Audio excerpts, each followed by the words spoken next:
आप यूट्यूब में आते हो क्या? हाँ हाँ। यहाँ कोई पैसा नहीं पड़ता है, निःशुल्क है। और थोड़ा सा ये भगवान का परिचय सुन के जाओ। देखो आप ये 5 मिनट में इसको आप सब वो कर लो, लोड कर लो। भाग्य बनता है यहाँ। कितना? 21 जन्म। 21 जन्म ये का पढ़ाई ऐसी है ना, ईश्वरी विश्वविद्यालय है ये पढ़ाई कहीं मिल ही नहीं सकती। ये पढ़ाई ऐसी पढ़ाई है जो आप डॉक्टरी पढ़ोगे तो 1 जन्म के लिए डॉक्टर बनोगे। यहाँ 21 जन्म का भाग्य मिलता है। 21 जन्म काम करेगा क्या? आओ थोड़ा सा समझाएं आपको। परमात्मा ज्योति बिंदु स्वरूप है। हाँ आप बताइए। ठीक है। हाँ इसलिए हम मंदिर में क्या जलाते हैं? ज्योति जलाते हैं। तो उस परमात्मा को हम आकार लिंग बना करके पूजा करते हैं। ज्योति स्वरूप का क्या बनाते हैं? आकार बनाते हैं। वो दिखाई तो देता नहीं आंखों से। हाँ। तो इसलिए उसको पूजने के लिए आकार बनाते हैं। तो वो परम पिता शिव परमात्मा नाम है उसका। शिव माना होता है कल्याणकारी। तो परमात्मा के गुण और कर्तव्य क्या है ये देखो, ये इसमें कर्तव्य दिखा रखे हैं, गुण और कर्तव्य। ठीक है नहीं? हाँ। तो जो चीज अब हम उससे कनेक्शन जोड़ेंगे तो क्या हमको क्या मिलेगा? वही चीज उससे मिलेंगी। ये ज्ञान का सागर है तो उससे ज्ञान मिलेगा, आनंद का सागर आनंद मिलेगा, सुख का सागर है सुख मिलेगा। पावर हाउस से कनेक्शन जोड़ेंगे तो क्या मिलेगा? पावर हाउस में जो बिजली है वही तो मिलेगी। हाँ। लाइट देखी ना, वही चीज है परमात्मा से। अब यहाँ सुनो, अब ये पढ़ाई आपने कभी नहीं सुनी होगी। नहीं सुनी है सर। सुनिए। अच्छा सुनिए पहले तो सुनो फिर। देखो परमात्मा क्या है? कर्म के पूरे जानने वाले हैं।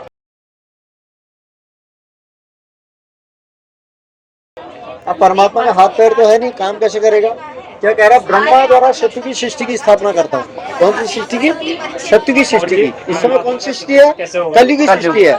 तो कलयुग को सत्युग में परिवर्तन करता है। शंकर ब्रह्मलोक का वासी है। कहाँ का रहने वाला है? ब्रह्मलोक। ब्रह्मलोक कहाँ है उसमें बताएंगे अब आपको। ठीक है।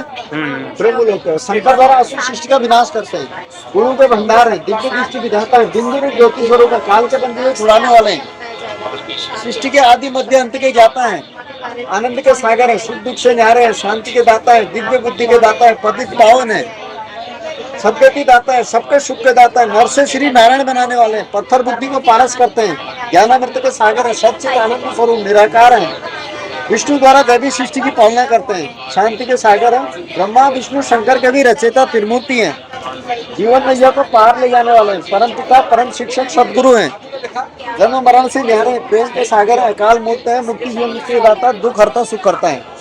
एक स्वरूप में कैसे मानते हैं ये बताया आपको। हाँ। राम भी निराकार की पूजा करते हैं। राम के भी ईश्वर होने के कारण रामेश्वर नाम पड़ा। गुरु नानक कहते हैं कि ओंकार सतनाम। कृष्ण कहते हैं गॉड इज लाइट। जापान में कंगन के ऊपर लिंग रख के ध्यान करते हैं। संजय अवसर मक्का में मुसलमान लोग काला पत्थर होता है उसको प्यार से चूमते हैं। पशुपति नाम नेपाल में बैल के आगे लिंग दिखाते हैं। सोमनाथ में भी लिंग है, विश्वनाथ में भी लिंग है, अमरनाथ में भी। कहने का मतलब है कि सब धर्मों के लोग परमात्मा को एक स्वरूप में मानते हैं और जिसको सब धर्म मानते हैं उसको परमात्मा कहा जाता है। ठीक? बिल्कुल। आप यहाँ देखिए, बताइए। हाँ। जिसमें सारे देश हैं, हम तुम भी खड़े हैं। ये सूर्य चांद तारागण तक हम आंखों से देख रहे हैं, आंखों से दिखाई देता है। इसके बाद ऊपर नहीं दिखाई देता। यहाँ तक साइंस नहीं जाता है, इससे ऊपर नहीं जाता है, तो इसको साकार लोग कहते हैं। उसके बाद है आकारी लोग, जहाँ ब्रह्मा विष्णु शंकर तीन देवता निवास करते हैं। यह आकारी रूप है इनका, यहाँ हर मास का शरीर नहीं होता है। ठीक है ना? इसके बाद निराकारी लोग, जिसको हम कहते हैं आरती में पार ब्रह्म परमेश्वर तुम सबके स्वामी कहते हैं ना, तो सबसे ऊपर परमात्मा रहते हैं ज्योति स्वरूप में, और हम आत्माएं भी यहाँ रहती हैं। तो यही से हम यहाँ पाठ बजाने के लिए आती हैं। पाठ पूरा होने को फिर वापस अपने घर चली जाए। तो कहते हैं ना अध्यात्म में कौन हो, कहाँ से आए हो और कहाँ जाना है, तो इसका उत्तर यही है। यहाँ पर लिखा है हम अपने को शरीर समझते हैं। आत्मा इस शरीर में कहाँ रहती है? दो प्रकृति के बीच में, जहाँ तिलक लगाते हैं, बिंदी लगाते हैं, आत्मा हम निवास करते हैं। जैसे गाड़ी को चलाने के ड्राइवर की आवश्यकता पड़ती है, उसी प्रकार से शरीर रूपी गाड़ी को आत्मा रूपी ड्राइवर चलाता है। आत्मा इतनी सूक्ष्म है कि आंखों से भी नहीं दिखाई देती है और इतने बड़े शरीर को चला रही है। आपको घर से यहाँ ले आएगी, यहाँ से घर ले जाएगी, है कि नहीं? अगर इसमें से ये आत्मा निकल गई तो फिर इसको चार आदमी लेके जाते हैं, चार आदमी से। तो आत्मा अकेले ले जा रही इतने बड़े शरीर को, ये बहुत बड़ा समझने की बातें हैं। तो स्वास्तिक चिन्ह बनाते हैं। तो स्वास्तिक का मतलब क्या है? सतयुग, त्रेता, द्वापर, कलयुग, ये सृष्टि नाटक ही घूमते रहता है। ये जो है तीन घूम करके यहाँ पर पहुँच गई है। अब सतयुग आने वाला है, ठीक है नहीं? तो तो शक्ति त्रेता को ब्रह्मा का दिन कहते हैं और द्वापर कलयुग को ब्रह्मा की रात कहते हैं। तो भगवान रात में आता है दिन में? भगवान तो हर समय है, कभी भी आ सकते हैं। श्री कृष्ण का जन्म कब होता है? रात को हुआ था। भगवान शिव कब आते हैं?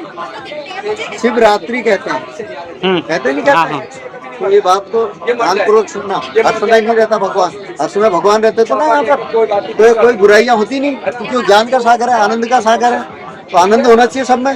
सब दुखी हो रहे हैं, सब परेशान हो रहे हैं, सब टेंशन में है, जहर खा दे रहे हैं लोग। तो इसलिए सब जगह नहीं भगवान, ये खैर लोग बात कह देते हैं।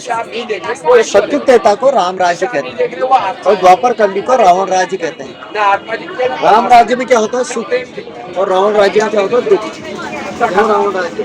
तो यहाँ पर जो है कलयुग के अंत में गीता में लिखा है, यदा यदा ही धर्मस्य ग्लानि भवति भारत, जब धर्म की अति ग्लानि होते तब मैं भारत का उत्थान करने के लिए आता हूँ। तो उस वचन के अनुसार परमात्मा यहाँ पर आया हुआ है, आकर के अभी पतित मनुष्यों को पावन बनाने का काम कर रहा है। क्योंकि सत्युग में ऐसे मनुष्य थोड़ी जाएंगे, वहाँ तो गुणवान मनुष्य जाएंगे जिनके अंदर दैवी गुण होंगे। तो परमात्मा अभी वो दैवी गुणों को हमारे अंदर भर रहा है, तो हम अब यहाँ जाने की तैयारी कर रहे हैं। तो आने वाली दुनिया सत्य की दुनिया। भगवान ने हमको ऐसा बना के भेजा था, 16 कला संपूर्ण देवता कराना, 8 जन्म 9 लाख जनसंख्या थी यहाँ सत्युग में। त्रेता युग में 2 कलाएं कम हो जाती है, 100 कला हो जाती है। चंद्रवंशी होते हैं, क्षत्रिय कराना 12 जन्म होते हैं। तो यहाँ से यहाँ तक तो स्वर्ग है, सब लोग पूज्य हैं। और यहाँ से क्या हो गया? यहाँ से हम पूजा करने लगे। अब दुख शुरू हो गया ना, दुख में सिमरन सब करें कहते हैं। दुख शुरू होता है तो भगवान को याद करना शुरू करते हैं। फिर उसके बाद कृष्ण आए तो उनकी मूर्ति बना के पूजा, लक्ष्मी नारायण आए तो उनकी मूर्ति बना के सीताराम आए तो उनकी मूर्ति बना के पूजा शुरू कर दी। आज क्या हुआ? यहाँ हम पुजारी बने और यहाँ हम भ्रष्टाचारी बने। तो जब हम भ्रष्टाचारी बनते हैं ना, तो परमात्मा इस धरती पे आता है, तो आकर के हम भ्रष्टाचारियों को फिर से श्रेष्ठाचारी लक्ष्मी नारायण के साथ। तब हमारे यहाँ कहते हैं ना, हम गाते थे बचपन में, नर से नारायण बन जाए प्रभु ऐसा ज्ञान हमें देना। हम गाते से पहले, देखो तोता रटन था वो, लेकिन अब पता चला कि वास्तव में भगवान धरती में आता है और नर से नारायण बनाता है, मनुष्य को देवता बनाता है। ऐसे लक्ष्मी नारायण का राज्य होगा।